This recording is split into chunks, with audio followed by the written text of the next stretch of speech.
All right, I got a good one for you today. Mikey Garcia Spence breakdown prediction. Now, look, if you want to hear the actual prediction, part of the video, you might want to fast forward to probably, I don't know, the last like 7 or 8 minutes, whatever. But I'm gonna give you a breakdown, and it's worth hearing. Okay, it's worth hearing. Okay, let's get right into it. Okay, like I said, a little bit of background, both guys. Spence. Now, look, this is some good stuff here. If you're a boxing fan, you'll like it. Okay, 2009 Golden Glove, three-time national amateur champion. Excuse me, Spence starting his pro career in 2012. Highly praised prospect. And now, if you guys remember, he was known for being Mayweather's, sparring partner. And he even hurt Mayweather with a right hand. He's on video talking about it. He hurt him with the right hand. They had to actually stop the fight, because Mayweather was hurt. And it was also rumored that he knocked out, not down, but O-U-T, out, knocked out Adrian Broner, okay? And at the time, Broner was undefeated, so that was kind of his claim to fame, before we really knew who he was. And I remember that, too. I remember, hearing about this guy that hurt Mayweather and knocked out Broner, and, he's from Dallas, if you followed boxing back then, you probably remember that as well. So anyway, all right, now if you look at how Spence got the IBF, it's actually quite impressive. Okay, there's no easy way to get it. He had to, or for him to get it, he had to go through like I think 7 or 8 fights, in order to get to Kell Brook. It took like a year and a half for him to become the mandatory, and we all know what happened next. He basically goes to the UK, beats the brakes off Brook, becomes the IBF champion. And if you remember, Spence went to the body, right? This is important. Went to the body in that fight, like I think he's going to do against Mikey Garcia. All right. And another thing to keep in mind, Spence was knocking out every opponent, like literally every opponent leading up to the IBF title fight against Kell Brook. Like I said, I think he had like 7 or 8 fights before that. He took the hard road. There was no easy path to that IBF. A lot of these guys, they get a belt, 1-2 fights, they jump up like Canelo just did, jumped up, grab a belt, whatever. It was a hard road, so you got to respect that. out of Spence. So, now I will say, could it be, he's a blown up welterweight, and Brook was damaged goods after the Gennady Golovkin fight. Maybe that might be the case, but regardless, you really can't take anything away from him, but that's always been a question in the back of my mind with that Brook fight. So, all right, moving forward, I think ESPN Prospect of the Year, on many major platforms in 2015. So, for a year and a half leading up to the Brook fight, Spence was basically doing exactly what an upcoming boxer should do, and now he's the champion, fighting someone like Mikey Garcia. But we'll get to that. But we'll get to that in a little bit. So just hang with me here. Okay, so Spence' first title defense was against former IBF champion Lamont Peterson. Okay, if you guys remember that fight, it was a good fight. Lamont Peterson. After that, Spence comes back home to the good old state of Texas, Cowboy Stadium, gets another win. The rest is history. And now we have Mikey Garcia. Now, Mikey Garcia, just a quick rundown, 2 minutes. National Junior Olympic champion, silver. Junior Golden Gloves medal, or gold medal in the Golden Glove. Junior Golden Gloves, gold medal. Okay, National Police champion, silver and gold. Remember, he wanted to be a police officer. Okay, and maybe he was, but he wanted to. I can't remember. But Golden Gloves, bronze, pro debut July 2006. So he's basically been around a little bit longer than Spence, starting out, early featherweight division at 18 years old. Okay, starting out young, 18 years old. 4 years later, won some type of belt. I don't remember what belt. I remember the guy he was up against, like he had his his ear detached, like Mikey Garcia, like literally ripped the dude's ear off in the fight. And but anyway, at the end of 2012, Garcia was in a position to fight for the WBO title. Mikey Garcia versus Orlando Salido. Okay, a complete shutout. Garcia completely outclassed Salido, knocking him down twice in round 1, I think. Correct me if I'm wrong. I believe that's what happened. Went on to win a technical decision. I think Salido like headbutted him in the nose, busted his nose, and he won a technical decision. And basically Mikey Garcia got the W, got the win, right? So, hey, a win's a win. So Mikey Garcia has one more fight at featherweight before moving up to super featherweight, gets another belt at super featherweight. Then we have a WBA, WBO unification fight against this guy's name. Uchema? Fuck it, I cannot pronounce his name. Okay, but anyway, that was a WBA, WBO unification fight. Uchema, I swear, I'm terrible with names. But, okay, back then, he was ranked #1. This guy's name that I cannot pronounce to save my life. I think he's from Japan. I believe he was from Japan. But he was ranked #1. You had guys in that division like Burgos, Mendez, Martinez, and, of course, Garcia. But, you know, this dude from Japan that I can't pronounce his name was considered the best in the division, but that fight never happened. Never happened. Kind of like, you know, we wanted to see Gennady Golovkin fight, what's his name? Oh, shit, what's his name? Wow, it just slipped my mind. The dude that hurt his back. Put it in the comments section. Who's the guy? P-Rog, never mind, P-Rog. You know, so, you know, these are fights, and I could probably make a video about it because, you know, I always wanted to know what would happen, you know, against that P-Rog Gennady Golovkin fight. But this was a similar situation. You know, two guys that we really wanted to see fight, and it never happened. You know, so, but we'll see. We'll see. Now, okay, moving forward. Goes on, I'm trying to think, goes on and beats Burgos, right? Yeah, goes on, beats Burgos, and then we have the drama with Top Rank, okay? Basically putting Mikey Garcia, you know, his career on halt, okay? Putting it on halt. Mikey Garcia sues Top Rank 2014. 2 years later, you know, they come to a settlement. We all thought Mikey Garcia was going to come back to be some washed-up fighter, you know, maybe chasing a paycheck, whatever. But during that time, Mikey Garcia was staying active in the gym, fighting guys like Marcos Maidana, you know, just staying active, right? You know, kind of in the shadows. And he comes back to fight former WBC champion Rojas. And, you know, it was a pretty easy win for Garcia, a very easy win. So 2017, Mikey Garcia gets a shot at the lightweight title against Dijon, whatever. Okay, moves up to light welterweight, beats Adrian Broner, then wins his 4th title against Sergey Lipinets, right, at 135. And then, you know, here we are.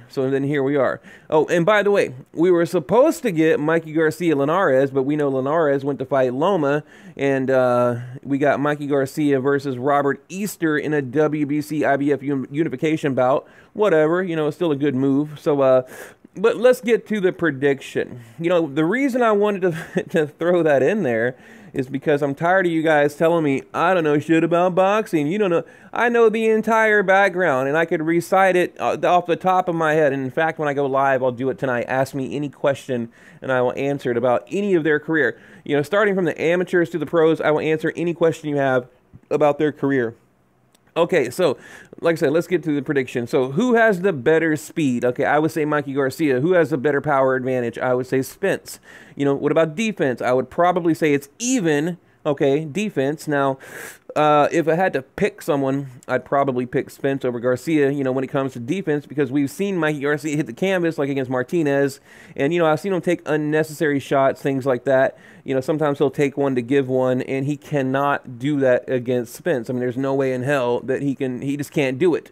Now, what about ring IQ, you know, fundamentals, boxing knowledge? I would give it to Mikey Garcia, right? Mikey Garcia has a pretty good jab, power in both hands, just like Robert Garcia. Now, look, if you guys haven't watched Robert Garcia's, like, highlight career reel, whatever, YouTube, check it out. Like, really check it out. Just go type in Robert Garcia. Not Mikey, but Robert Garcia has just I love his style of fighting. Same thing, you know, power in both hands, like this aggressive come forward.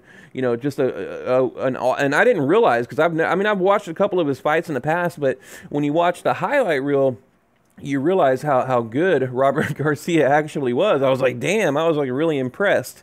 So, you know, but anyway, but I give it to Mikey Garcia. The overall, you know, ring IQ, you know, whatever, fundamentals, that type of thing. You know, so, I mean, on paper, it looks kind of even, you know. You got speed, Garcia, power, you know, goes Spence.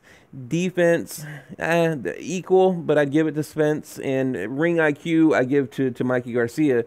You know, so now we don't really know how much muscle Garcia has put on, you know, versus like water weight or just plain fat, right? You know, we know he needed to bulk up, but oh shit, let me back up.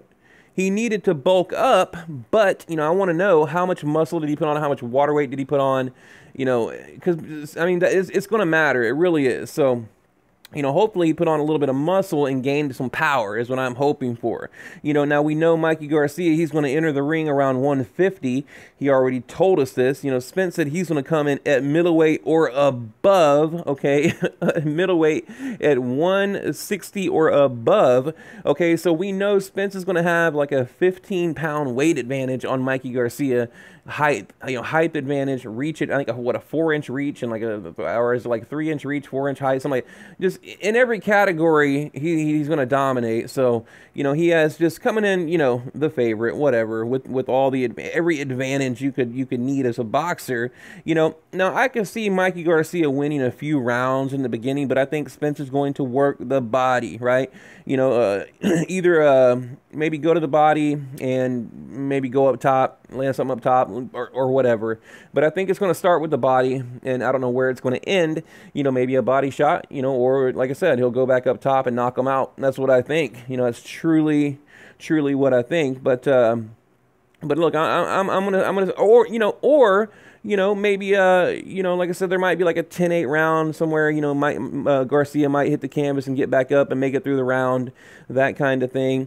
But I'm going to stick to Spence by stoppage, I think. You know, if I'm wrong, I'll celebrate being wrong. You know, I truly want Mikey Garcia to win this fight. And it's not because I don't like Spence, it's because he did exactly what a boxer should do.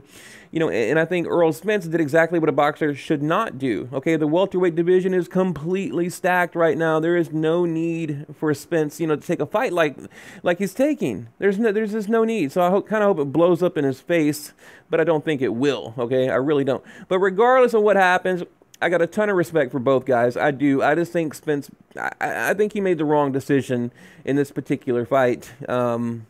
You know, I just want to see the best fight the best in their own division. You know, I want to see unification fights, title fights, you know, that kind of thing. I think it's an incredibly brave move from Garcia, you know, so I'm going to sit back and enjoy it. What about you? You know, so I am, you know, and I might even go live tonight after the fight. I'll at least make a reaction video because I'll probably order it on pay-per-view.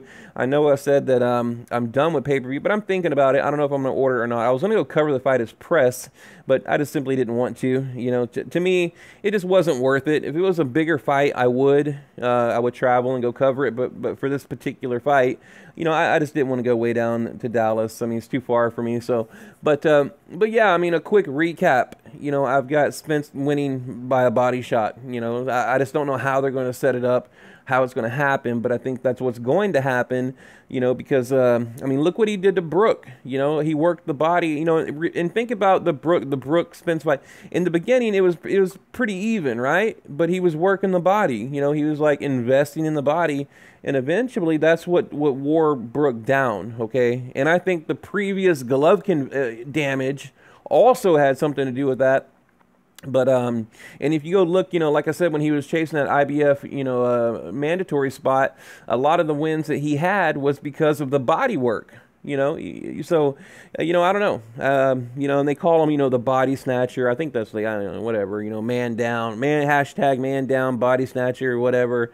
You know, so that's what I'm looking for tonight. Now, my wild card, I'm going to end it here. My wild card prediction would be that Mikey Garcia can somehow make it through 12 freaking rounds and get a decision, you know? And again, I want to be wrong. I do. So if I'm wrong, I don't hear like, oh, you don't know what you're talking about. Well, maybe I don't, okay? I guess I don't if I get it wrong. But, you know, I want to be wrong. I want Mikey Garcia to win. And, you know, and even Spence said, you know, he's like, you know, there's no winning. You know, it doesn't matter what happens, I'm not going to win. It's like, well, why'd you take the fight then? You know, he's already talking about, you know, even if I knock him out in round 1 or whatever, he goes, either it doesn't matter. Or if it goes 12 rounds, like, no matter what happens, people are going to, you know, criticize me. And, you know, this fight's going to do nothing for me and everything for Mikey Garcia, win or lose. And I'm sitting there thinking, like, okay, then why did you take it? Like, I mean, look. You know, you guys know. I mean, I support even mismatches in the past, I can understand. I'm like, okay, you know what? I can kind of see it. But in this particular fight, I don't see it. It doesn't make any sense to me. You have a stacked welterweight division. Even Mikey Garcia has a ton of options. I mean, the dude can bounce around from 3 different divisions, so he has a ton of options as well. Why are we getting this fight? Like I said, I want to see it. I'm interested. I mean, I'm actually excited to see it. But why? Why? How did this happen? So. But anyway, guys, it's getting too long. I'm gonna leave it at that. I got Spence, by some kind of stoppage. I don't know. I'm thinking I'll say maybe round 6, round 7, from a body shot. That's my prediction.